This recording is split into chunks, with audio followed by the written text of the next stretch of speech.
अभी तक आपने सुना। उसे समझ नहीं आ रहा था उसने शादी करके सही किया कि नहीं। ओजस और वो एक दूसरे को पसंद अवश्य करते हैं, लेकिन निकटता और अंतरंगता जैसा भाव महसूस नहीं हुआ था। अचानक उसे बहुत अकेलापन महसूस हुआ और रुलाई छूट गई।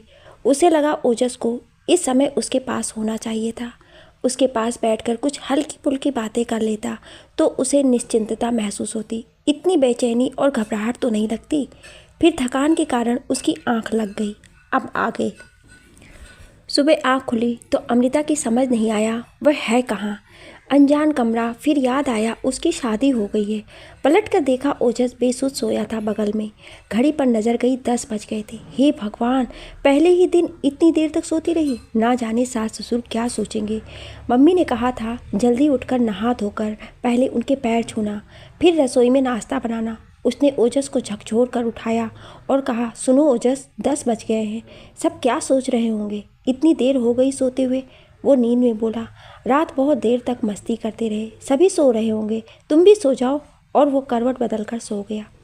अमृता को लगा लड़कों के मज़े होते हैं, शादी के बाद भी अपने ही घर में रहते हैं, किसी के कहने सुनने की कोई चिंता नहीं। वो जल्दी से उठी, नहा धोकर एक हल्की सी साड़ी निकाल कर पहनी और बाहर आ गई। बाहर सन्नाटा था, कोई नज़र नहीं आ रहा था। ड्राइंग रूम फैला पड़ा था, कल की पार्टी के अवशेष विद्यमान थे। उसकी समझ नहीं आ रहा था वो क्या करे। चाय बनाकर सबके दरवाजे खटखटाए या फिर ड्राइंग रूम साफ कर दे। साफ करके बैठी थी कि ओजस की मॉम सिमरन जम्हाई लेते हुए कमरे में से बाहर आई। अमृता को देखते ही बोली, गुड मॉर्निंग बेटा, ये सब करने की क्या ज़रूरत थी? अभी मेड आएगी, वो कर देती। और कुछ कंफर्टेबल पहन लो, यहाँ इस तरह की फॉर्मेलिटी की कोई ज़रूरत नहीं है। तभी ओजस की भाभी मोना बाहर आई। उसने पतली सी टी शर्ट और पजामा पहन रखा था। अमृता ने सोचा ऐसे घूम रही है, ससुर जी के आते ही कपड़े बदलने भागेगी। लेकिन ऐसा कुछ नहीं हुआ। पति और ससुर भी आकर बैठ गए और वो बेझिझक बैठी रही। अमृता ने आगे बढ़कर ससुर रवि के पैर छुए तो वो सकपका कर बोला, बेटा ये सब करने की ज़रूरत नहीं है। फिर सास बोली, ओजस की कुक नहीं आई अभी तक, चाय पीने का मन कर रहा था। सभी बड़ों के बीच में बैठना अमृता को अटपटा लग रहा था। वो तुरंत खड़ी हो गई और बोली, चाय मैं बना कर लाती हूँ। रसोई में एक एक चीज़ ढूंढ कर उसने चाय बनाई और फिर सैंडविच भी बना लिए। जब अमृता चाय बनाकर ड्राइंग रूम में आई तो ओजस भी उठकर आ गया था। सब चाय पीने लगे तो रवि बोले, और तुम सबका क्या प्रोग्राम है? निखिल बोला, पहले आप बताओ आपकी कितने बजे की फ़्लाइट है? रवि बोले, 12 बजे हम निकल जाएंगे। अमृता आश्चर्य से बोली, इतनी जल्दी? कुछ दिन तो हमारे साथ रहते। ओजस की तरह वो एकदम से डैड नहीं बोल पा रही थी। रवि हंसते हुए बोले, रुक कर क्या करेंगे बेटा, तुम दोनों तो खुद रात की फ़्लाइट से सिंगापुर जा रहे हो। पैकिंग करो और खूब एंजॉय करो। ये बात तो सही है, छुट्टियां भी बहुत कम मिली थी। 5-6 दिन तो निकल ही चुके थे। 6-7 दिन घूमने में निकल जाएंगे, फिर तो 2-3 दिन घर ठीक करने के लिए रखे थे। निखिल बोला, हम कल कार से चंडीगढ़ जाएंगे और 2-3 दिन रुक कर वापस आ जाएंगे। फिर हमारी फ़्लाइट है अमेरिका की। अमृता बोली, हमारे आने तक तो रुकते भाई साहब। मोना बोली, तुमने जल्दबाजी इतनी मचाई शादी की, ठीक से प्लानिंग करके छुट्टी के लिए अप्लाई करने का टाइम ही कहाँ दिया। अब तुम दोनों अमेरिका आना, खूब घूमेंगे फिरेंगे। थोड़ी देर इधर उधर की बातें कर सब अपने कमरे में तैयार होने चले गए। जाते हुए सास ससुर ने अमृता से बहुत प्यार से विदा ली। ओजस और निखिल ने जिद की एयरपोर्ट छोड़कर आने की, लेकिन वे नहीं माने और टैक्सी से चले गए। चारों लंच के लिए अमृता के घर गए। रिवाज के अनुसार रजत लेने आने को तैयार था, लेकिन ओजस ने मना कर दिया। ये कहकर समय बिल्कुल नहीं है। अमृता के मायके ज़्यादा देर नहीं रुके और वहाँ से निकलकर मोना के कहने पर चारों मॉल में घूमने चले गए। अमृता को थोड़ा असहज लग रहा था। वह तीनों बेतकल्लुफ़ी से एक दूसरे के साथ हंसी मजाक कर रहे थे। मोना कभी निखिल का हाथ पकड़ती तो कभी उसकी कमर में हाथ डालकर चलती। किसी को कुछ खरीदना नहीं था, बस यूं ही घूमे जा रहे थे। अमृता को तनाव हो रहा था, जाने के लिए पैकिंग करनी है, क्या क्या लेके जाना है सोचना पड़ेगा। वैसे भूमि ने एक सूटकेस उसको सिंगापुर जाने के हिसाब से लगवा दिया था, लेकिन अमृता एक बार फिर सब देख लेना चाहती थी। मोना हंसते हुए बोली, कभी कभी बिना काम के टल्ले मारने में कितना मज़ा आता है। चलो गोलगप्पे खाते हैं, फिर चलते हैं। तुम्हें पैकिंग भी करनी होगी। घर पहुँचते पहुँचते देर हो गई। 1-1.5 घंटे में अमृता को और जो सामान याद आया रख लिया। उसे झुंझलाहट हो रही थी। इतना भी समय नहीं मिला ठीक से अलमारी में सामान लगा देती। निखिल और मोना एयरपोर्ट छोड़ने आए। रास्ते में तीनों शादी के समारोह के बारे में बात कर रहे थे, लेकिन अमृता का ध्यान इस तरफ लगा था, कहीं कुछ रह तो नहीं गया, वहाँ जाकर परेशानी ना हो। मोना आगे बैठी थी और निखिल गाड़ी चला रहा था। वो पीछे मुड़कर बोली, यार अमृता, तुम हमेशा ही इतनी चुप रहती हो या शादी के बाद शर्मा वरमाने के कारण चुप हो? अमृता एकदम से झेपते हुए बोली, नहीं ऐसी कोई बात नहीं है। ओजस बोला, अमृता बहुत कम बोलती है। मोना आश्चर्य से बोली, अच्छा लेकिन ठीक है, अमृता के कम बोलने की कमी देवर जी पूरी कर देंगे। वह तो इतना बोलते हैं। अमृता के लिए ये खबर थी। ऑफिस में तो ओजस काम में गंभीरता से व्यस्त रहता था, बहुत कम इधर उधर की बातें करता था, लेकिन 2 दिन के उसके व्यवहार को देखकर लग रहा था वो अंतर्मुखी नहीं है। अमृता के मन में चिंता घर कर रही थी, कहीं ओजस को वो बोरिंग ना लगे। सिंगापुर में घूमने फिरने में 6-7 दिन कहाँ निकल गए पता ही नहीं चला। ओजस ने उसे रोज़ एक तोहफा दिलाया, बहुत ध्यान रखा और दोनों के बीच प्रेम का अच्छा रिश्ता बन गया। अमृता उसके साथ सहज महसूस करने लगी थी। अमृता का मन अपने घर वालों के लिए गिफ्ट खरीदने का था, लेकिन झिझक रही थी। ओजस ने स्वयं कहा, तुम्हें गिफ्ट नहीं खरीदना क्या सबके लिए? मुझे तो सोनिया और काम्या ने एक लंबी लिस्ट बना कर दी है। फिर तो ओजस की मदद से सबके लिए गिफ्ट खरीदने में अमृता को बड़ा आनंद आया। घर आते ही अमृता घर व्यवस्थित करने में लग गई। ओजस का दोस्त जो उसके साथ पहले रहता था, उसने दूसरा इंतजाम कर लिया था। वैसे ओजस व्यवस्थित था, उसके अलमारी और कपड़े बहुत करीने से लगे थे, लेकिन रसोई बेतरतीब थी। वो शायद रसोई में घुसता नहीं था। अमृता ने रसोई नए सिरे से अपने हिसाब से सामान लाकर ठीक से व्यवस्थित की। काम वाली ढूंढी जो उसके 9 बजे ऑफिस जाने से पहले सफाई और बर्तन करके जाए। दोस्तों और रिश्तेदारों को फ़ोन आ रहे थे खाने पर बुलाने के लिए, लेकिन अमृता ने अगले सप्ताहांत में आने का वादा कर टाल दिया। ओजस ने 1-2 बार झुंझलाकर कहा भी, चलते हैं यार, सब इतने प्यार से बुला रहे हैं। अमृता के मायके से भी सब बार बार बुला रहे थे, लेकिन अमृता नहीं मानी। सोमवार को उसकी इस मेहनत का ये परिणाम हुआ कि 9 बजे तक ऑफिस जाने से पहले उसने अपना और ओजस का टिफ़िन और नाश्ता समय रहते बना दिया। मेड समय से आ गई थी। घर और रसोई बिल्कुल साफ हो गई थी। ओजस 8 बजे उठा, तैयार होकर नाश्ता करने बैठ गया। उसने नाश्ते की बहुत तारीफ़ की। रोज़ तो ब्रेड बटर से काम चलाना पड़ता था। सुनकर अमृता का दिल खुश हो गया। पूरा हफ्ता आराम से कैसे बीत गया पता ही नहीं चला। शनिवार को दोनों अमृता के मायके गए। तोहफे देखकर भाई बहन बड़े खुश हुए और अमृता को खुश देखकर माँ बाप बड़े प्रसन्न हुए। 3-4 बजे तक वापस आकर अमृता ने अपने हफ्ते भर की पेंडिंग काम निपटाए और अगले हफ्ते की ज़रूरत के हिसाब से खरीदारी की। रविवार को दोनों का ओजस की मौसी के यहाँ जाने का कार्यक्रम बना। वो साड़ी निकाल कर पहनने लगी तो ओजस बोला, जीन्स या कोई वेस्टर्न पहन लो, वहाँ इतना फॉर्मल होने की ज़रूरत नहीं है। अमृता ने स्कर्ट निकाल कर पहन ली, जो एक बार भूमि ने जिद करके उसे दिलाई थी। तैयार होने पर ओजस उसे बाहों में लेते हुए बोला, वाह, तुम पर ये ड्रेस फब रही है, बहुत अच्छी लग रही हो। अमृता ने पूछा, कितने बजे तक आ जाएंगे? ओजस लापरवाही से बोला, 3-4 बजे तक आ जाएंगे, फिर मैं थोड़ी देर सोऊंगा। आंख मारते हुए बोला, जब से शादी हुई है सोने को ही नहीं मिला है। अमृता शर्माते हुए बोली, मैंने मना किया? तुम्हें ही मस्ती सूझती रहती है, लेकिन मेरे नसीब में तो सोना भी नहीं है। कल मीटिंग है, थोड़ी तैयारी करनी है, आते ही वो करूँगी। अच्छा, कल सब्जी वगैरह ले आई थी। ओजस के मौसा मौसी के यहाँ अमृता को अच्छा लगा। सब हंसमुख और मिलनसार लगे। ओजस की अपनी दोनों बहनें सोनिया और काम्या से अच्छी बनती है। ये तो हनीमून पर लिए गए उनके लिए तोहफे से वो समझ गई थी। दोनों गिफ्ट लेकर बच्चों की तरह पुलकित हो गई थी। 15 और 17 साल की थी। लंच के बाद थोड़ी देर और बैठकर बातें करने लगे। ओजस उन्हें सिंगापुर की फ़ोटो दिखा रहा था। अमृता ने इशारे से कहा, चलते हैं, लेकिन ओजस जैसे उठने लगा, सोनिया एकदम से बोली, अभी मत जाओ आप लोग, बहुत मज़ा आ रहा है, चलो मॉल चलते हैं, घूमेंगे फिरेंगे। काम्या और मौसी जी भी जोर डालने लगी तो ओजस मान गया। अलग ले जाकर अमृता ने कान में फुसफुसाया, 1-1.5 घंटे में वहाँ से निकल जाएंगे। लेकिन दोनों लड़कियाँ थोड़ी देर घूमने के बाद गेम पार्लर में घुस गईं।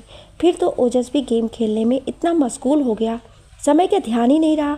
मौसी हंसते हुए बोली, ओजस इन दोनों के साथ बच्चा बन जाता है, जब मिलते हैं तीनों ऐसे ही मस्ती करते हैं। अमृता ने भी शुरू में 1-2 गेम खेले, फिर उसे घर जाने की बेचैनी होने लगी। उसने ओजस को इशारा भी किए लेकिन उसने अनदेखा कर दिया। वहाँ से निकलते ही सब खाने पीने में लग गए। घर पहुँचते पहुँचते 9 बज गए। अमृता को परेशान देख ओजस बोला, परेशान मत हो जाने मन, ऑफिस के काम में मैं तुम्हारी मदद कर दूंगा। घर पहुंचकर अमृता जल्दी जल्दी कपड़े बदलकर अपना काम करने बैठ गई ओजस के साथ।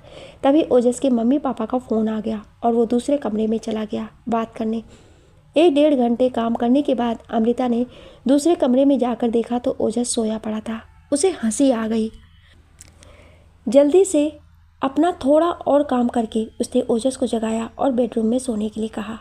जिंदगी का सफ़र यूं ही आगे बढ़ रहा था। अमृता के सिर पर दोहरी जिम्मेदारी थी। वैसे उसने अपने घर में भी पुरुषों को घर का काम करते कभी नहीं देखा था, इसलिए ओजस से बहुत उम्मीद नहीं करती थी। लेकिन कभी कभी मन करता था वो भी काम में हाथ बटाए, उसको भी थोड़ा आराम करने का मौका मिल जाए। जब कभी ज़्यादा परेशान हो जाती तो ओजस का एक ही सुझाव होता, बाहर खा लेंगे या बाहर से मंगा लेंगे। लेकिन शिखा ने हमेशा बाहर के खाने को नापसंद किया था। कहती थी जो चाहिए घर में बना दूंगी। तो कहीं ना कहीं अमृता को लगता बाहर का खाना कम से कम मंगाना चाहिए।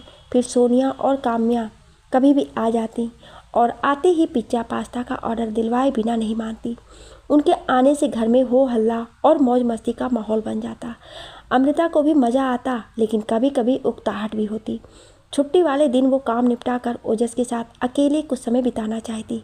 पहले हफ्ते की भागम भाग से थकी कई बार उनके साथ घूमने जाने का उसका मन नहीं होता, लेकिन ओजस उन दोनों को कभी किसी बात के लिए मना नहीं करता।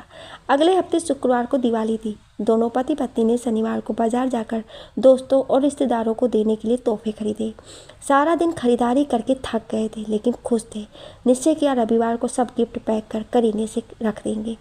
2-3 दिन ऑफिस में बहुत काम रहेगा। 3 दिन की छुट्टी मिलेगी दिवाली पर, बस फिर उस दिन सबके यहाँ देकर आने का काम रह जाएगा। लेकिन रविवार को दोनों लंच करके जैसे ही पैकिंग करने के लिए बैठे कि सोनिया और काम्या आ गईं। आते ही पैकिंग का सब सामान एक तरफ रखवा कर बोली, भाई आज क्रिकेट का फाइनल मैच है और आप ये फालतू के काम कर लेकर बैठे हैं। ओजस चौंकते हुए बोला, अच्छा मुझे तो ध्यान ही नहीं रहा। देखो शादी के बाद इंसान कितना बोरिंग हो जाता है। फिर तीनों टीवी के आगे जम गए।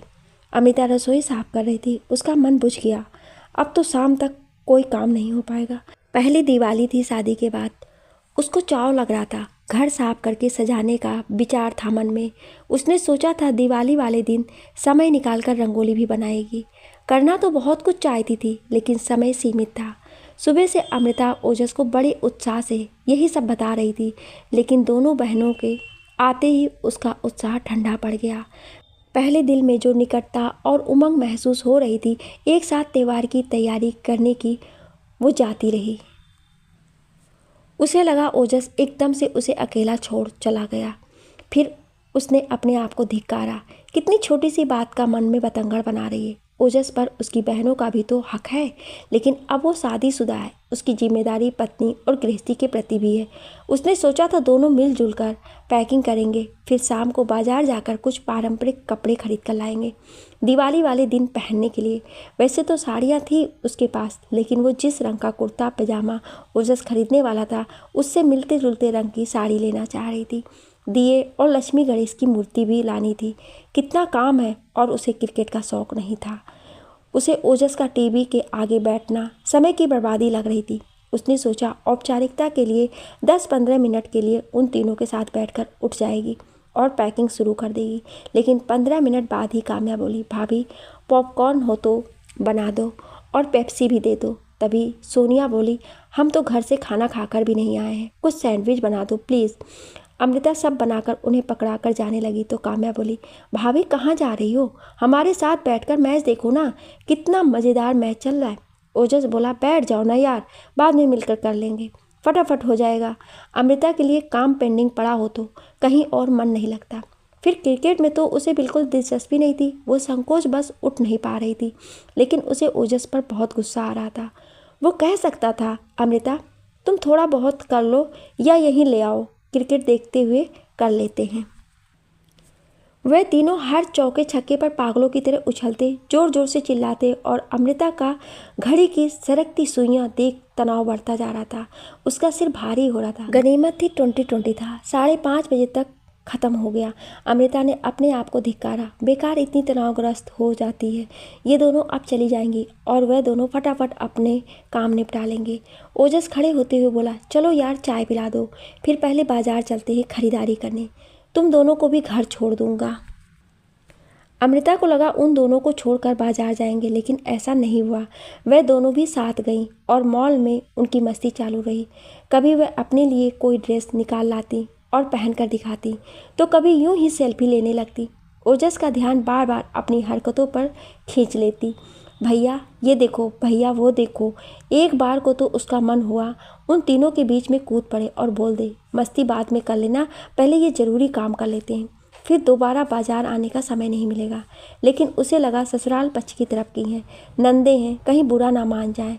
आखिर में एक मैरून रंग का कुर्ता ओजस ने पसंद कर लिया, लेकिन इतना समय नहीं बचा था कि वो अपने लिए साड़ी पसंद कर पाती। वो मन महसूस कर रह गई। फिर अपने मन को समझाया, शादी में मायके से इतनी साड़ी मिली थी, उनका क्या होगा, उनमें से ही कोई निकाल कर पहन लेगी। अमृता ने गाड़ी में बैठते हुए ओजस से कहा, दिए लेना मत भूलना, रास्ते में जहाँ भी कोई दिए वाला दिखे गाड़ी रोक देना। ओजस बोला, ठीक है, इन दोनों को छोड़कर ले लेंगे। घर के रास्ते में मैंने एक जगह देखा था, बड़े स्टाइलिश दिए लेकर बैठा था। गाड़ी की आवाज़ सुनकर मौसी मौसा बाहर आ गए, जिद करके अंदर ले गए और बिना खाना खिलाए माने ही नहीं। वहीं बातों बातों में अमृता को पता चला सास ससुर मंगलवार को आ रहे हैं दिवाली मनाने। उसने आश्चर्य से ओजस से पूछा, अच्छा आपकी बात हुई मम्मी जी से? आपने बताया ही नहीं? वो लापरवाही से बोला, सुबह ही डैड ने बताया था, इस बार दिवाली हमारे साथ मनाने का मन हुआ तो तत्काल से ट्रेन की टिकट लेकर आ रहे हैं। मौसी खुश होते बोली, हाँ दीदी ने मुझे भी फ़ोन करके बताया था, कितने सालों बाद दीदी दिवाली पर यहाँ होंगी, बहुत मज़ा आएगा। हम तो तुम्हारे घर पर ही आ जाएंगे शाम से, मिलकर बनाने में ज़्यादा मज़ा आएगा। गाड़ी में बैठकर लौटते समय उसका मन बहुत ख़राब था। उसको चुप देखकर ओजस बोला, यार इसमें इतना मुंह फुलाने वाली क्या बात है, दिमाग से स्लिप हो गया। उसको क्या बोलती, हो जाता है, लेकिन उसे सुबह ही पता चल जाता तो घर की सफाई करते समय पर्दे मशीन में धोने डाल देती, थोड़ा और रसोई ढंग से साफ कर लेती। देर हो गई थी, दिए वाला भी उठ गया था। अमृता कपड़े बदलकर चुपचाप लेट गई तो ओजस उसे बाहों में लेते हुए बोला, यार इतनी छोटी छोटी बात पर मुंह फुला लोगी तो हमारा गृहस्थी कैसे चलेगी? वो अनमने मन से बोली, नहीं ऐसी कोई बात नहीं है, बस थकान हो गई है सुबह से इतनी मस्ती करते हुए। और वो दूसरी तरफ मुंह करके लेट गई। उसे भी लग रहा था कुछ इतनी बड़ी बात नहीं है, फिर भी आंखों में आंसू बाहर आने के लिए ना जाने क्यों बेताब हो रहे थे। उसे लग रहा था वे जितनी गंभीरता से गृहस्थी और दफ्तर की जिम्मेदारी निभाने की कोशिश कर रही है, ओजस कहीं ना कहीं हल्के में ले रहा है। मन में विचार आया, कहीं वो दोहरी जिम्मेदारी के कारण जिंदगी से इतनी जल्दी उकता तो नहीं गई है। नहीं, अभी तो शुरुआत है, इतनी जल्दी हार मान लेने से काम नहीं चलेगा। उसने लेटे लेटे मन में काम की लिस्ट बनानी शुरू कर दी। सुबह वो क्या क्या निपटा सकती है। जल्दी उठकर मशीन में पर्दे डाल देगी और रसोई फ्रिज की थोड़ी और सफाई कर देगी। अच्छा हुआ पंखे रविवार को साफ कर दिए थे ओजस के साथ मिलकर। मेड से बालकनी में रखे गमले उठाकर ठीक से धोने को बोल देगी, बहुत मिट्टी जम रही है उनके नीचे। सुबह जल्दी उठकर अमृता ने निश्चित किए हुए काफ़ी काम निपटा लिए कि मेड का फ़ोन आ गया, वो नहीं आ पाएगी। सुनकर अमृता के हाथ पैर फूल गए। सारे घर की सफाई और बर्तन, फिर टिफ़िन भी बनाना है। तभी ओजस कमरे से बाहर आते हुए बोला, क्या कर रही हो सुबह से, इतनी उठापटक की आवाज़ आ रही है। अमृता रुआंसे स्वर में बोली, पर्दे वगैरह धोकर डाले हैं, मेड नहीं आ रही है, अभी सारे घर का झाड़ू पोछा लगाना है और बर्तन भी करने हैं, फिर टिफ़िन भी बनाना है। ओजस उसका हाथ पकड़ कुर्सी तक ले गया और बिठाते हुए बोला, क्यों काम का इतना बोझ लादे रहती हो अपने सिर पर, थोड़ा रिलैक्स रहना भी सीखो। एक दिन सफाई नहीं होगी तो कुछ फ़र्क नहीं पड़ेगा। और टिफ़िन मत बनाओ, कैंटीन से लेकर खा लेंगे। लेकिन मन में ये बात बैठी थी कि घर की रोज़ एक बार तो सफाई होनी ही चाहिए। जल्दी से झाड़ू लगाकर उसने सैंडविच बनाया टिफ़िन के लिए। ऑफिस पहुंची तो थकान लग रही थी, लेकिन मुसीबतों ने तो आज उसका आंचल ही पकड़ लिया था। टीम के 2 मेंबर्स ने अचानक छुट्टी ले ली। काम का बोझ तो बढ़ ही गया। लीडर ने फरमान जारी कर दिया रिपोर्ट बनाकर देने के लिए। अमृता बोलते बोलते रह गई। उससे नहीं हो पाएगा। उसकी बोलने से पहले सोचने की आदत उसे हमेशा परेशानी में डाल देती है। शादी के पहले उसको कितना भी काम सौंप देते थे वो कर लेती थी। उसके पास समय ही समय होता था, लेकिन अब किसी चीज़ की कमी महसूस होती है तो वो वक्त की है। अमृता ने रास्ते में ही सोच लिया था, घर पहुंचते ही 4 आलू के पराठे सेंक दही के साथ खा लेंगे, फिर रिपोर्ट तैयार कर पर्दे प्रेस कर लेगी, ओजस से टंगवा देगी और जो काम रह गए हैं वो भी फटाफट कर लेगी। लेकिन तभी ओजस ने उसके सिर पर बम फोड़ दिया। बहुत खुश होते हुए बोला, मैंने आज अपने फ्रेंड्स को घर पर खाने के लिए बुलाया है। बहुत समय से कह रहे थे, शादी के बाद एक बार भी तो नहीं बुलाया। पहले तो हमारी बहुत महफिल जमा करती थी, रात भर ज़बरदस्त मस्ती करते थे। अब तो खैर सूखी पार्टी दूंगा, बस खा पी करके चले जाएंगे। अमृता हैरानी से बोली, ओजस एक बार मुझसे पूछ तो लिया होता उन लोगों को इनवाइट करने से पहले। वो आश्चर्य से बोला, मतलब अपने घर में अपने दोस्तों को बुलाने से पहले मुझे लिखित अर्जी देनी पड़ेगी, तुम्हारी परमिशन लेनी पड़ेगी? अमृता झुंझलाकर बोली, ओजस इसमें परमिशन की क्या बात है, एक दूसरे की सहमति की बात है। आज गीता और मनीष नहीं आए, वर्कलोड बढ़ गया और एक रिपोर्ट भी सबमिट करनी है। ओजस थोड़ी तेज़ आवाज़ में बोला, दूसरों को काम क्यों अपने सिर पर ओढ़ लेती हो? तुमसे बोला नहीं जाता कि मैं दूसरे का काम नहीं करूँगी? अमृता की आवाज़ में भी कठोरता का अंश आ गया था। तुम वर्मा को जानते तो हो, कैसे सबके सामने कुछ भी बोल देता है। फिर कुछ पल रुक कर अपने आप को संयत कर बोली, छोड़ो वो सब मैं कर लूँगी, बताओ क्या बनाना है? ओजस की आवाज़ में नरमी नहीं आई अभी तक। वो बोला, रहने दो, एहसान मत करो मुझ पर, मैं सारा खाना बाहर से ऑर्डर करके मंगा लूँगा, उसमें तो तुम्हें कोई परेशानी नहीं होगी। अमृता बहुत नम्र आवाज़ में बोली, मुझे बनाने में कोई परेशानी नहीं है, मैं सब बना दूंगी। मैं तो बस ये कह रही थी कि अगर डिस्कस कर किसी ऐसे दिन बुलाते, हम दोनों थोड़ा फ्री होते तो अच्छे से तैयारी हो जाती। ओजस अभी भी गुस्से में था। बोला, ऐसा दिन कभी नहीं आएगा, तुम्हारा काम कभी ख़त्म होने वाला ही नहीं है। अमृता चुप हो गई। और कुछ बोलेगी तो बात बढ़ जाएगी और झगड़ा हो जाएगा। वो कुछ कह नहीं पाएगी और ओजस ना जाने और क्या क्या बोल देगा। ओजस ने घर पहुंचते ही सबसे पहले 10 लोगों के हिसाब से खाना ऑर्डर किया। अमृता ने एक बार और विनीत स्वर में कहा, ओजस मैंने खाना बनाने के लिए मना नहीं किया है, जल्दी से शाही पनीर और दम आलू बना देती हूँ। वो अकड़ कर बोला, रहने दो, तुम्हारी मेहरबानी नहीं चाहिए। अपने घर में किसी को बुलाने के लिए अब तुमसे पूछना पड़ेगा। कल शाम को मॉम डैड आ रहे हैं, मैं तो पूछना ही भूल गया। अमृता को उसका ताना सुनकर गुस्सा तो बहुत आया। ऐसी स्थिति में वो जवाब नहीं दे पाती थी, बस रुआसी होकर रह जाती। उसने जल्दी जल्दी कपड़े बदले, घर ठीक किया, पर्दे प्रेस कर टांगने लगी तो ओजस ने स्टूल पर चढ़कर टांगने में मदद कर दी। अमृता मन ही मन सोचने लगी, थैंक गॉड, पर्दे टांगने में ओजस ने कम से कम मदद तो की, नहीं तो ये भी उसे अकेले करना पड़ता। फिर मन में विचार आया, इसमें भगवान को धन्यवाद देने वाली क्या बात है? घर के काम में अगर ओजस हाथ बटाता है तो कौन सी मेहरबानी है? ये घर उसका भी तो है, बल्कि उसका ही है, वो बार बार जता रहा है, अब अपने घर में किसी को बुलाने के लिए नहीं। फिर उसने जल्दी से क्रॉकरी निकाली। 10 जनों के हिसाब से बर्तन कहाँ थे उसकी नई गृहस्थी में। शादी में एक डिनर सेट मिला था, वो भी निकाला, अलमारी के ऊपर रखा था। इतने में एक एक कर दोस्तों ने आना शुरू कर दिया। 3-4 लड़कियां भी थीं। जैसे जैसे आते जा रहे थे, एक दूसरे को देख चीख चीख कर खुश होते। उनमें से एक बोला, यार हम लोग कब से व्हाट्सएप पर एक दूसरे से कांटेक्ट में थे, लेकिन ओजस के कारण आज आमने सामने मिल पा रहे हैं। अमृता एक तरफ चुपचाप बैठी थी, किसी का ध्यान उस पर नहीं गया। ओजस ने सबको ड्रिंक देनी शुरू कर दी। अमृता अंदर से स्नैक्स ले आई। तभी इस हो हल्ले को चीरता हुआ एक बंदे का स्वर सुनाई दिया, दोस्तों हम यहाँ ओजस की वाइफ से मिलने आए हैं और अभी तक हम अपनी चिल्लपों में ही बिजी हैं। सब एकदम से खामोश होकर अमृता को देखने लगे। अमृता असहज हो गई। वही बंदा फिर बोला, मेरा नाम अमन है, मैं ओजस के साथ स्कूल में पढ़ता था। फिर दूसरा बंदा बोला, इसने ग्रेजुएशन में आर्ट्स पेंटिंग ले ली, अब ये शायरी और पेंटिंग बनाता है, भूख लगने पर हम में से किसी के घर आकर डेरा जमा लेता है। अमन हंसता हुआ बोला, अबे तो दोस्त होते किस लिए हैं? सारे मल्टीनेशनल कंपनी में काम करते हैं, ढेर पैसा कमाते हैं, एक कभी को कुछ खिला दोगे तो कला जगत तुम्हारा कितना रेडी हो जाएगा। फिर एक एक कर सब अपने बारे में बताने लगे। ओजस ने अमृता का परिचय दिया। अमृता ने खाना गर्म कर सबको खाने के लिए बुलाया। तभी एक बंदा बोला, यार ओजस अब तो घर बसा लिया है, अब तो घर का बना खाना खिला देता, होटल से मंगा कर खाना तो हम खाते ही रहते हैं। अमृता ने बात संभालते हुए कहा, अगली बार छुट्टी वाले दिन थोड़ा पहले से बताना अपने प्रोग्राम के बारे में, फिर देखना घर पर बढ़िया खाना बनाकर खिलाऊंगी। अमन बोला, अमृता सही बोल रही है, इतने शॉर्ट नोटिस पर घर का खाना कैसे खिला सकती है? अभी वो ऑफिस से आई होगी, थकी होगी। ओजस बोला, भाई जॉब वाली बीवी लाओगे तो घर का बना खाना नसीब नहीं होगा। अमृता को ये बात भाले की तरह चुभ गई। हमेशा घर का बना खाने पर वो जोर देती रही है। पहली बार बाहर से मंगवाया तो उसे ताने मार दिया, इतना ताम झाम भी किया, लेकिन फिर भी सबको शिकायत है। इतना खाना मंगवाया, पूरे पैसे लग गए, दुनिया भर के जूठे बर्तन को हो गए और समय भी इतना लग गया। इससे अच्छा तो बाहर ही बुलाकर खाना खिला देते, 1-1.5 घंटे में चले भी जाते, बर्तनों का झंझट भी नहीं रहता। उसकी भूख मर गई थी। वो दिखाने के लिए प्लेट में आधा नान और जरा सी सब्जी ले खाने का नाटक कर रही थी। तभी अमन उसके पास आकर इधर उधर की बातें करने लगा। शायद कभी था, मानवीय संवेदना को महसूस कर सकता था।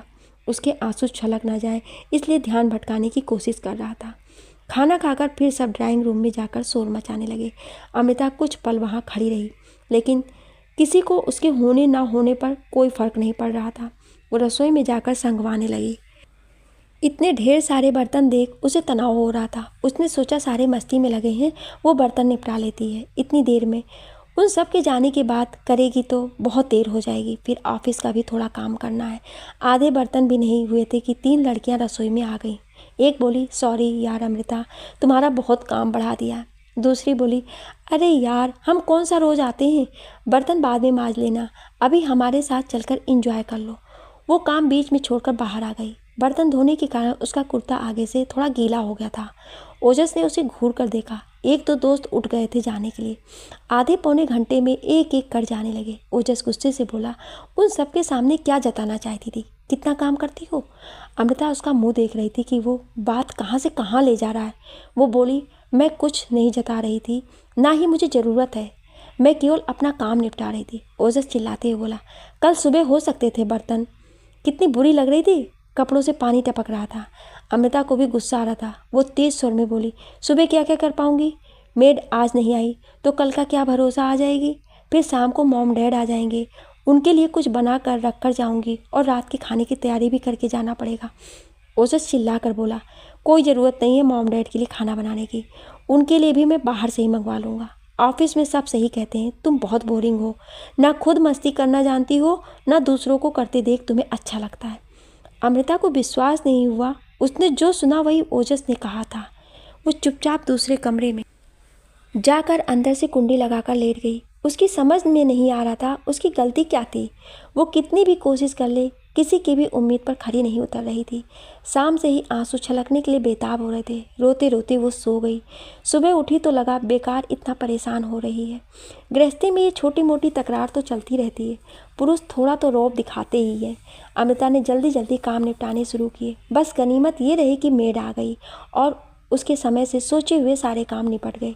लेकिन ऑफिस जाते हुए दिमाग परेशान हो रहा था। ऑफिस का काम नहीं किया, बेकार फजीयत होगी, इसी उधेड़ बुन में थी। घर का काम तो हो गया, ऑफिस का नहीं कर पाई। ऑफिस का हो जाता तो घर का काम ठीक से नहीं होता। कहीं कमी उसमें तो नहीं है जो दोनों जिम्मेदारी में तालमेल नहीं बैठा पा रही है। कितनी भी कोशिश कर ले, कुछ ना कुछ छूट ही जाता है।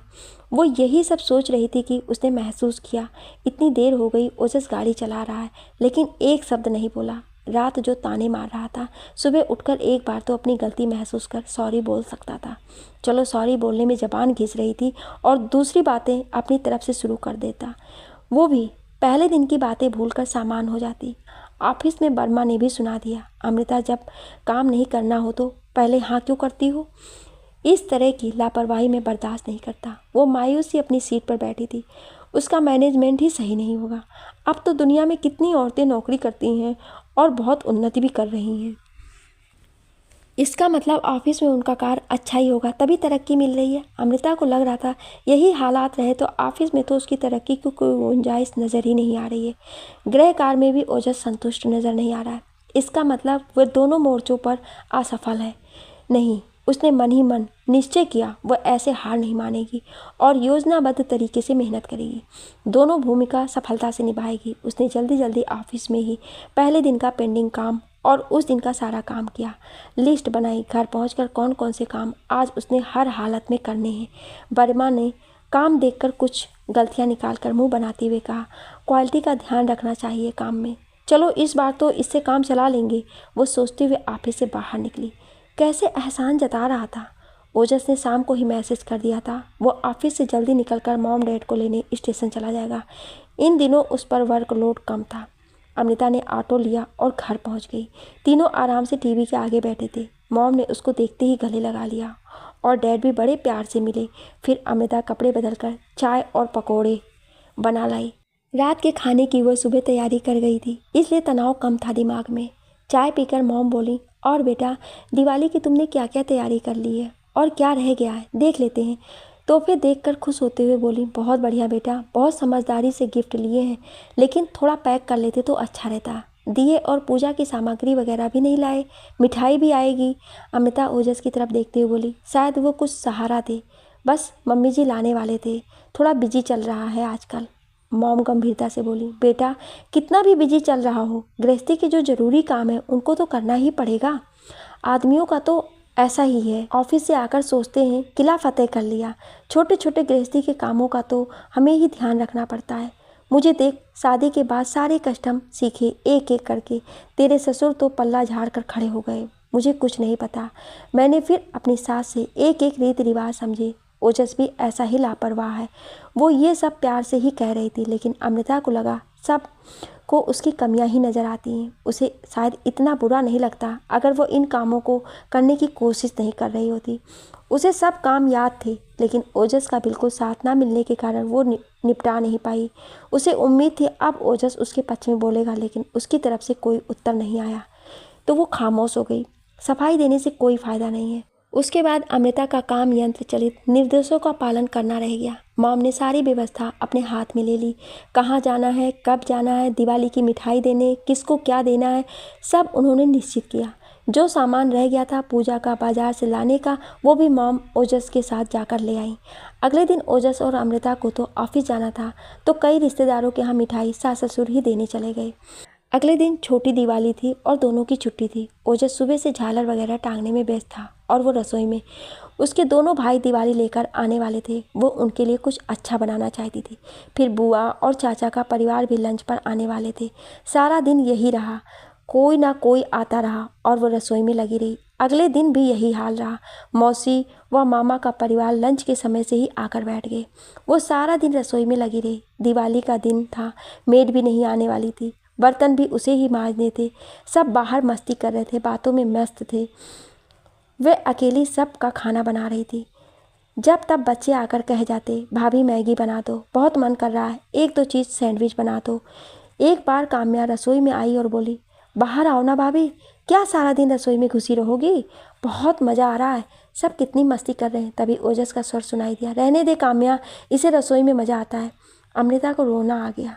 अगर इस समय ओजस रसोई के 2-4 चक्कर लगा लेता, थोड़ा बहुत पकड़ाने का काम करवा देता, हंस बोल लेता, उसे आधे घंटे के लिए सही हाथ पकड़कर बाहर ले जाता।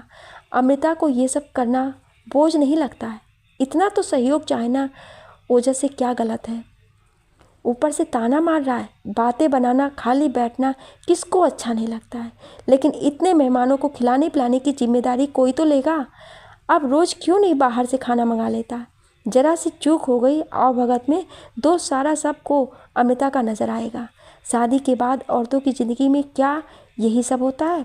माँ ठीक कहती थी, शादी के बाद पता चलेगा जिम्मेदारी क्या होती है। तारीफ का एक शब्द नहीं, बस कोल्हू के बैल की तरह लगे रहो। कितना भी पढ़ लिख लो, गृहस्थी तो औरत को ही संभालनी पड़ती है। आजकल की लड़कियों ने स्वयं अपने पैरों पर कुल्हाड़ी मारी है। नौकरी करेंगी, संभालो 2-2 जिम्मेदारियाँ। आदमी तो नहीं बदलने वाले, वे अपना वर्चस्व क्यों छोड़ेंगे। वो तो कहेंगे तुम औरतों को शौक़ है नौकरी करने का तो करो, हमें क्या, मालिक तो हम ही हैं। 2 पैसे लाकर अपनी धौंस मत जमाओ। अपने शौक़ पूरे करने के लिए कमाना चाहती हो तो कमाओ, नहीं तो हम जो कमाते हैं उसमें घर चलाओ। समझ नहीं आ रहा था उसने शादी करके कोई गलती तो नहीं की। इस शादी का औचित्य क्या है। अमृता थक गई थी, पैरों में दर्द अनुभव हो रहा था, नींद ही नहीं आ रही थी। आखिर उसको पेन किलर लेनी पड़ी। फिर उसकी आंख लगी। अगले दिन उसे मायके जाना था। सास ससुर को अपने कुछ दोस्तों से मिलने जाना था। वो तैयार होकर गाड़ी में बैठी तो ओजस झुंझलाहट भरे स्वर में बोला, लंच का झंझट पाला ही क्यों, ज़्यादा देर मत लगाना, फटाफट खाना खाकर निकलेंगे। कह देना कल मॉम डैड चले जाएंगे, थोड़ा टाइम उनके साथ और स्पेंड करना है। अमृता धीरे से बोली, मेरे मम्मी पापा का भी मन करता है कुछ टाइम उनके साथ रहें। चाची और उनकी फैमिली सब आए हुए हैं, सुबह से वेट कर रहे हैं। ओजस मुंह बनाते हुए बोला, हे भगवान, वे सभी आए हुए हैं। देखो मुझे बोरियत होती है वहाँ, समझ नहीं आता मैं उन लोगों से क्या बात करूँ। शादी के तुरंत बाद ही अमृता समझ गई थी कि ओजस के मन में उसके घर वालों के लिए विशेष मान नहीं है।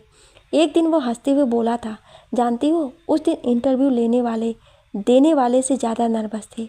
कुछ भी पूछ रहे थे, नॉलेज है नहीं है, कुछ भी। अमृता को अच्छा नहीं लगा सुनकर। वो बोली, चाचा और बाबा बहुत सीधे हैं, छोटे शहर में रहते हैं शुरू से। तो वो ज़ोर से हंसते हुए बोला, तो तुम्हारे पापा और रजत कौन से बहुत इंटेलिजेंट है। अमृता वहाँ से उठकर चली गई थी, इससे पहले कि ओजस कुछ ऐसा कह दे कि सारी उम्र उसके सीने पर बोझ की तरह बैठ जाए। अचानक उसे अपने मायके वाली मेड शांता का ध्यान आया। एक बार कुछ परेशान दिख रही थी तो माँ ने पूछा था, क्या बात है। वो दुखी स्वर में बोली थी, भाभी जी क्या बताएं, 10 साल हो गए हमारे ब्याह को, अब भी जब गुस्से में होता है हमारा मर्द, हमारे मायके वाले और हमें जी भर के गाली देवत है। वैसे हमार बड़ी बहन बोली थी हमार विदाई के टेम सुनसान था, ससुराल में कोई बोले थारो बाप गधा तो हाथ जोड़कर बोलना जी सही कहो। वह बोले थारो माँ बहन भाई बहन सब गधे तो कहना बिल्कुल ठीक कहो, मैं भी गधी। भाभी जी कहते तो हम यही हैं, लेकिन फिर भी सुनकर कलेजा फटता तो है ना। अमृता को लगा उसके और शांता के जीवन में अंतर ही क्या है, उसके पढ़े लिखे होने से उसकी स्थिति में क्या फ़र्क आया। गाड़ी जैसे ही गेट के आगे रुकी सब बाहर निकल आए, कैसी बेसब्री से उसके आने का इंतज़ार कर रहे थे। कितना मोह है उनके मन में उसके लिए, और वह उन बेचारों के पक्ष में कुछ अच्छा भी नहीं बोल पाती। सबका उत्साह देख उसकी आंखें भर आईं, सबके गले लग उसका अंतर मन भर गया। कैसे ओजस इस स्वार्थहीन स्नेह को शिक्षा के तराजू में तोल रहा है। एक के बाद एक खाने की डिश लाई जा रही थी और सब ओजस को घेरे कुछ ना कुछ पूछ रहे थे। गनीमत थी वो ठीक से जवाब दे रहा था। अमृता को डर था कहीं वो बेरुखी से ना बोल दे। उसको माँ अंदर ले गई और बोली, क्या हुआ, परेशान लग रही है, सब ठीक तो है ना। दामाद जी भी थोड़े अनमने से लग रहे हैं। माँ की नज़र से कुछ भी नहीं छुप सकता है। वो बोली, नहीं ऐसी कोई बात नहीं है, मेहमानों का आना जाना लगा हुआ था, काम बहुत बढ़ गया है इसलिए थोड़ी थकान है। माँ डोंगे में सब्जी गर्म कर डालती हुई बोली, कहीं ओजस से कुछ कहा सुनी तो नहीं हो गई। वो माँ के गले लग कर रो पड़ी। तभी चाची अंदर आते हुए बोली, भाभी जी अम्मू को लेकर बेडरूम में चली जाओ, लड़की इतने दिन बाद आई है, थोड़ा दिल की कह सुन लो, उसका दिल हल्का हो जाएगा, यहाँ मैं संभाल लूँगी। कमरे में जाकर पलंग पर बिठाते हुए माँ बोली, अब बोल बेटा क्या हुआ, ओजस ने कुछ कह दिया या उसके माँ बाप ने। आंसू पोंछते हुए अमृता बोली, नहीं मम्मी ऐसी कोई बात नहीं है, बस आप सबको देखकर जी भर आया। माँ ने अमृता को लिटाते हुए उसका सिर अपनी गोद में रख बाल सहलाते हुए कहा, बेटा मन लगने में और एडजस्ट होने में थोड़ा तो समय लगेगा। नई जगह नए लोग, एक दूसरे को समझने में टाइम लगता है। अगर कोई कुछ कह दे तो दिल से मत लगाना। तेरे पापा कभी कभी इतनी ज़ोर से गुस्सा कर देते हैं मुझ पर ज़रा सी बात पर, फिर बाद में गलती भी महसूस करते हैं। गृहस्थी में ये सब चलता रहता है। अमृता के मुंह से निकल गया, ग्लानि महसूस करते हैं तो माफ़ी मांगते हैं क्या। माँ उसको हल्की सी चपत लगाते हुए बोली, पगली, आदमी भी कभी माफ़ी मांगते हैं, वो तो आकर थोड़ा नरमी से बात करने लगते हैं, उससे ही समझ जाना चाहिए उन्हें अपनी गलती का एहसास हो रहा है। अमृता धीरे से बोली, जब आपसे गलती होती है तो आप तो कई बार माफ़ी मांगती हो। माँ नज़रें दूसरी तरफ फेरते हुए बोली, औरत की तो नहीं गलती होती है तब भी माफ़ी मांगनी पड़ती है बेटा, कई बार पुरुष के अहम की खातिर, तो कई बार घर में शांति बनाए रखने के लिए। जिस दिन यह आत्मा स्त्री की काया में प्रवेश करती है उसका कोई अहम, कोई इच्छा महत्वपूर्ण नहीं रह जाती। उसके जीवन में जो भी पुरुष आते हैं वह उसे जिस स्थिति में भी रखें वही उसको स्वीकार करना पड़ता है। तभी भूमि ने कमरे में प्रवेश करते हुए कहा, आप दोनों यहाँ बैठी गप्पे लगा रही हो, बाहर खाने पर सब आप दोनों को पूछ रहे हैं। खाना खाते ही ओजस चलने के लिए उठ खड़ा हुआ। तुरंत उसका टीका कर लिफाफा दिया गया। जो मिठाई अमृता ओजस लाए थे उनमें से एक डिब्बा रखा, अपनी तरफ से 2 और बढ़ाकर गाड़ी में सामान में रखवा दिया। माँ बोली, बहुत ही कम समय के लिए आए, मन ही नहीं भरा। चाची बोली, त्योहार की वजह से जिद नहीं कर रहे हैं, लेकिन ये आना तो आना नहीं माना जाएगा। ओजस बेटा, किसी दिन समय निकाल कर सारे दिन के लिए आओ। ओजस, जी जरूर कहकर गाड़ी में बैठ गया। रास्ते में अमृता के दिमाग में आया, घर पहुंचने से पहले ही ओजस से स्थिति स्पष्ट कर लेनी चाहिए। कब तक इस तरह से मुंह फुलाकर घूमते रहेंगे। घर पहुंचकर तो ओजस मॉम डैड के पास ही बैठा रहता है। फिर उनके सामने क्यों जाहिर किया जाए कि कुछ अनबन चल रही है दोनों के बीच। खाली सड़क देख अमृता ने उससे कहा, ऐसा क्या हो गया है जो तुम मुझसे ठीक से बात नहीं कर रहे हो? कोई बात बुरी लगी हो तो आपस में बातचीत से सुलझाई जा सकती है। ओजस ने कोई जवाब नहीं दिया। अमृता ने एक बार और कोशिश की, ठीक है, मेरी कोई बात बुरी लगी है तो मैं सॉरी कहती हूँ। ओजस ने सड़क के एक तरफ गाड़ी रोकते हुए कहा, एक बात अच्छी तरह से समझ लो अमृता, ये मेरा घर है और मैं जिसे चाहूँ जब चाहूँ बुला सकता हूँ। तुमसे परमिशन लेने की मुझे कोई ज़रूरत नहीं है। अमृता कहना चाह रही थी, परमिशन की तो कोई बात ही नहीं थी। वो तो केवल ये कह रही थी, थोड़ा पहले पता चल जाता तो उसे तैयारी का समय मिल जाता। लेकिन वो खामोश रही। इस समय ये कहकर दोबारा बहस करने से कोई फ़ायदा नहीं है। इतनी मुश्किल से तो बात संभल रही थी, आगे से वही और ध्यान रखेगी ऐसा स्थिति पैदा ही ना हो। उसने धीरे से कहा, आगे से इस बात का पूरा ध्यान रखूंगी। ओजस ने मुस्कुराते हुए कहा, ये बात पहले बोल देती तो 4 दिन बर्बाद तो नहीं होते। फिर उसे किस कर पुनः गाड़ी चलाने लगा। अमृता सोच रही थी, तो ये है पुरुष का अहम, ऐसा हवन कुंड जिसमें स्त्री अपना स्वाभिमान, माफीनामा और अस्तित्व हवन करती रहे और पुरुष का अभिमान पलता रहे। ओजस घर पहुंचकर खुश होते हुए ससुराल से मिले टीका और सामान दिखा रहा था। अमृता से हंसते हुए बोला, एक कप चाय बनाना। मॉम डैड, आप भी पियोगे क्या? अमृता के मन में एक सवाल उठ रहा था, अगर ये उसका घर है तो वो यहाँ क्या कर रही है? उसका क्या स्थान है यहाँ और उसका कौन सा घर है? जहाँ पैदा हुई थी मायका, वो अब शादी के बाद पराया हो गया और यहाँ सब कुछ सामान्य हो गया था। ओजस पहला जैसा व्यवहार कर रहा था, हंस बोल रहा था, लेकिन वो सामान्य क्यों नहीं हो पा रही थी? क्यों अंदर से बिखर रही थी? मन रो रहा था। ओजस ने उसकी स्थिति स्पष्ट करवा दी थी, उसका दायरा बता दिया था। अब उसे अपनी हद में रहकर उसका घर संभालना है। मायूसी कैसी? जब स्थिति साफ हो तो काम करने में परेशानी नहीं होती है, गलती की कोई गुंजाइश नहीं रहती, कोई उम्मीद नहीं रहती है। उसने अपने मन को समझाया और सामान्य व्यवहार करने लगी। जब सब हंसते वो भी हंस पड़ती, सबकी बातें ध्यान से सुनती और जैसा ज़रूरी होता जवाब अवश्य देती। काम में उसने कोई कोताही नहीं बरती, ये वो अच्छी तरह जानती है। काम की लापरवाही कोई बर्दाश्त नहीं करता। कहने को सब कहते रहते हैं, रहने दो, बाद में हो जाएगा, और बाद में भी करना तो उसे ही पड़ेगा। ओजस के मॉम डैड चले गए। जीवन की गाड़ी एक ढर्रे पर चलने लगी। कभी 5 कभी 6 दिन ऑफिस जाते और रविवार को ओजस कुछ ना कुछ कार्यक्रम बना लेता, या तो घूमने जाते या किसी दोस्त को अपने घर बुला लेते। वर्किंग डेज में भी आना जाना लगा रहता। अमृता कुछ नहीं कहती, पहले से ही आलू वगैरह उबाल कर रख देती। जैसे ही कोई आ जाता तुरंत समय के अनुसार आवभगत कर देती। लेकिन उसका तन और मन इतना थका रहने लगा, कई बार उसका मन करता रविवार को कहीं ना जाए, बस घर में रहकर आराम करे। 1-2 बार उसने दबी जबान में कहा भी तो ओजस झल्लाकर बोला, हमेशा बोरिंग बातें करती हूँ, एक संडे ही तो मिलता है, थोड़ा घूम फिर कर मन बदल जाता है। अब उनको कौन समझाए, बेमन का घूमना फिरना सजा भी हो सकती है। ऑफिस में अमृता का काम पिछड़ता जा रहा था। उसकी साख काफ़ी गिर गई थी। शादी से पहले वो अपनी लगन और मेहनत के लिए जितनी जानी जाती थी, अब उसकी लापरवाही के कारण उसको कोई अपनी टीम में लेना नहीं चाहता था। उसको वार्निंग भी मिलती रहती थी। वो बहुत हताश महसूस करने लगी थी। घर का कुछ भी काम निकल आता, ओजस उसको ही छुट्टी लेने को कहता। अपने काम से वो कोई समझौता नहीं करता। काम्या का जन्मदिन था। पहले दिन निश्चय हुआ कि ऑफिस से 7 बजे निकलकर घर पहुँच कर तैयार हो 8 बजे मौसी के घर चले जाएंगे।